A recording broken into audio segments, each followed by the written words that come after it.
सच की आवाज news channel, दिखेगा वही जो दिखेगा सही। पीलीभीत से बड़ी खबर आ रही है। विद्युत विभाग के खिलाफ खबर छपने पर आरोपी ने पीड़ित पत्रकार पर लिखवाया फर्जी मुकदमा। जब पीड़ित पत्रकार ने मीडिया के सामने जानकारी देकर बताया कि उसने ट्विटर अकाउंट पर एक विद्युत विभाग के खिलाफ खबर लगाई थी, जिससे खबर का असर पड़ते ही आरोपी को पड़ गया भारी। आरोपी ने उपभोक्ताओं के घर में घुसकर अपनी खुली गुंडागर्दी दिखाकर उनके साथ मारपीट की। जब पीड़ित पत्रकार ने इसका विरोध किया तो उसके साथ आरोपी हाथापाई करने लगा और बिना अनुमति के गांव वालों के घर में घुस गया। कोई भी ग्रामीण आरोपी से बात करना चाहता था, वह अपनी अभद्रता पूर्वक आए दिन बात करता था। फिर भ्रष्टाचार की खबर का पर्दाफाश करने पर लिखवा दिया फर्जी मुकदमा।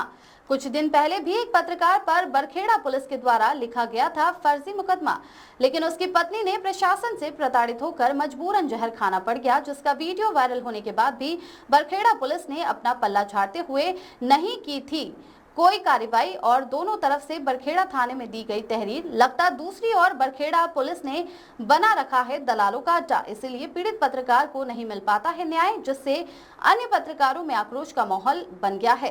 थाना बरखेड़ा क्षेत्र का है मामला। सच की आवाज न्यूज चैनल से पीलीभीत ब्यूरो चीफ अनिल कुमार वर्मा की खास रिपोर्ट। क्या नाम है आपका? अतुल कुमार जी। क्या घटना हुई है आपके साथ में, क्या है पूरा प्रकरण? मैं अतुल कुमार नाम है मेरा, मैं पत्रकार हूँ और ग्राम कोगली में रहता हूँ। मैंने 2 तारीख को अपने क्षेत्र में बिजली ना आने को 2 जून को एक ट्वीट लगाया था कि हमारे यहाँ बिजली व्यवस्था ठीक नहीं रहती है, आए दिन फॉल्ट होते हैं, कटौती होती है, 8 से 10 घंटे ही लाइट मिलती है। वो ट्वीट मैंने लगाया, जिससे जी साहब नाराज हो गए और वो 20 तारीख को लगभग 1:30 बजे के आसपास दोपहर में हमारे गाँव में आए और 4-5 लोग और अपने साथ में लेके आए। किसी के पास आई कार्ड नहीं था, कोई पहचान पत्र नहीं था, किसी के घर में घुसने का कोई अनुमति पत्र नहीं था। इसके बावजूद भी जैसे ही गांव में आए, आनन फानन में उन्होंने हर खंबे से लगभग 80% कनेक्शन काट दिए। जो भी गांव वाला उनसे कहता था कि क्यों कनेक्शन काट रहे हैं बताइए आप, तो किसी की कोई बात नहीं सुनते थे, अभद्र भाषा में बात करते थे और लगातार कनेक्शन काट रहे थे।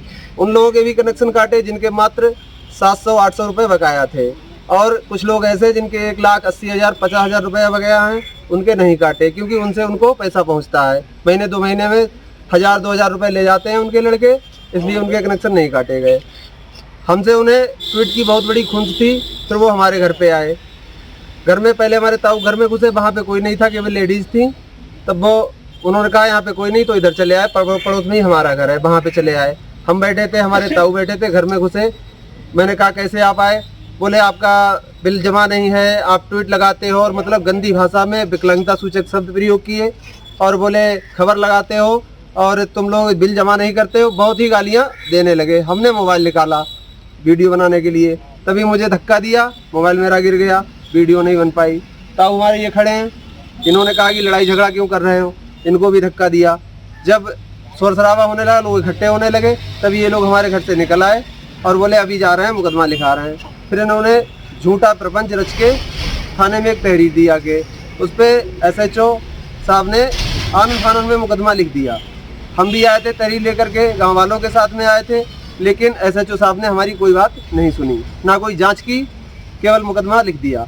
और बड़े कड़े शब्दों में हमसे कहा कि आप जाइए यहाँ से, जाइए। अगर हम थाने से नहीं जाते तो हो सकता था हमारे साथ बदतमीजी होती, मारा जाता मुझे। अब क्या चाहते हैं आप इस मामले में? अब हम ये चाहते हैं कि जांच कराई जाए और जो जेई जो हैं उन पर कार्रवाई हो, FIR हो। और जेई कहते हैं कि हम सांसद माननीय जितेंद्र प्रसाद जी के क्षेत्र के हैं, इस वजह से हमारा कुछ नहीं हो सकता। और ये जो हमारे विधानसभा बीसलपुर के विधायक जी हैं माननीय विवेक वर्मा जी, ये अपने मौसेरे भाई उनको बताते हैं, कहते हैं कोई कुछ भी करे, कोई हमारा कुछ नहीं कर सकता। दूसरी चीज़, खंबे पे चढ़ाने के लिए लड़का जो लाए थे उसमें कोई सुरक्षा किट नहीं थी, कुछ नहीं था, और उसे ये चढ़ा रहे हैं। ना वो संविदा कर्मचारी है, ना सरकारी कर्मचारी है, मनमानी करते हैं। इसीलिए हम चाहते हैं कि इन पर कार्रवाई हो